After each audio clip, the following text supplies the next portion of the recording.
ఆదికాండము 10వ అధ్యాయము. ఇది నోవహు కుమారులకు షేము, హాము, యాపేతు తనువారి వంశావళి. జలప్రయాణమైన తరువాత వారికి కుమారులు పుట్టిరి. యాపేతు కుమారులు గోమెరు, మాగోగు, మదయి, యావాను, తుబాలు, మిషేకు, తెరస్సు అనువారు. గోమెరు కుమారులు అష్కనాజు, రిఫేతు, తొగర్మా అనువారు.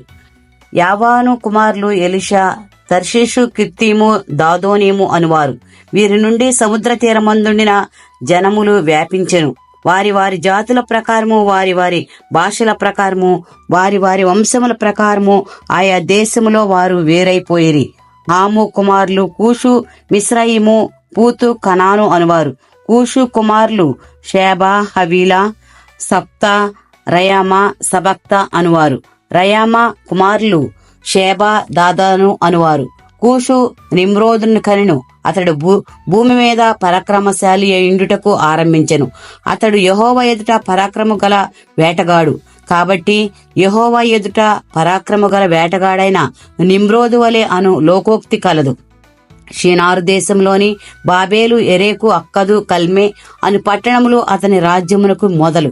ఆ దేశము నుండి అష్షూరునకు బయలుదేరి వెళ్లి నినివే అను రహోబోతురును, కలహానును, నినివేకును కలహాకును మధ్యనున్న రెసేనును కట్టించెను. ఇదే ఆ మహాపట్టణము. మిశ్రయిము లూదీయులను, అనామీయులను, లెహాబీయులను, నఫ్తునీయులను, శత్రుషీయులను, కస్రూహీయులను, కప్తోరియులను కనెను. ఫిలిస్తీయులు కస్రూహీయుల్లో నుండి వచ్చిన వారు. కనాను తన ప్రథమ కుమారుడుగు సీదోనును, హేతును, యెబూసీయులను, అమోరీయులను, గిర్గాషీయులను, హివ్వీయులను, అర్కీహీయులను, సిహివీయులను, అర్వాదీయులను, సెమారీయులను, హమాతీయులను కనెను. తరువాత కనానీయుల వంశములు వ్యాపించెను. కనానీయుల సరిహద్దు సీదోన్ల నుండి గెరారుకు వెళ్ళు మార్గములో గాజా వరకును, సొదొమ, గొమొర్రా, ఆద్మా, సెబోయీములకు వెళ్ళు మార్గంలో లాషా వరకును ఉన్నది. వీరు తమ తమ వంశముల ప్రకారము, తమ తమ భాషల ప్రకారము, తమ తమ దేశములను బట్టి జాతులను బట్టి హాము కుమారులు. మరియు ఏబేరు యొక్క కుమారులందరినీ పితడును పెద్దవాడైన యాపేతు సహోదరుడకు షేమును కూడా సంతానము పుట్టెను. షేము కుమారులు ఎలాము, అషీరు, అక్ష్పరాదు, లూదు, అరామను వారు. అరాము కుమారులు ఊజు, హూలు, గేతేరు, మాషాను వారు. అర్పక్షాదు షలాహును కనెను. షలాహు ఏబేరును కనెను. ఏబేరుకు 2 కుమారులు పుట్టిరి.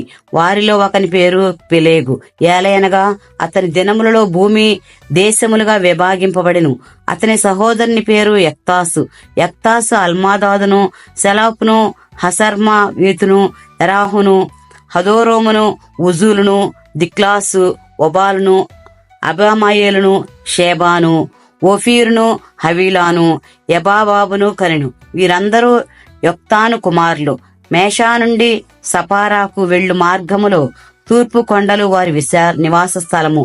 వీరు తమ తమ వంశముల ప్రకారము, తమ తమ భాషల ప్రకారము, తమ తమ దేశములను బట్టి, తమ తమ జాతులను బట్టి షేము కుమారులు. వారి వారి జనములలో వారి వారి సంతతుల ప్రకారము నోవహు కుమారుల వంశములు ఇవే. జల ప్రవాహము గతించిన తరువాత వీరి నుండి జనములు భూమి మీద వ్యాపించెను.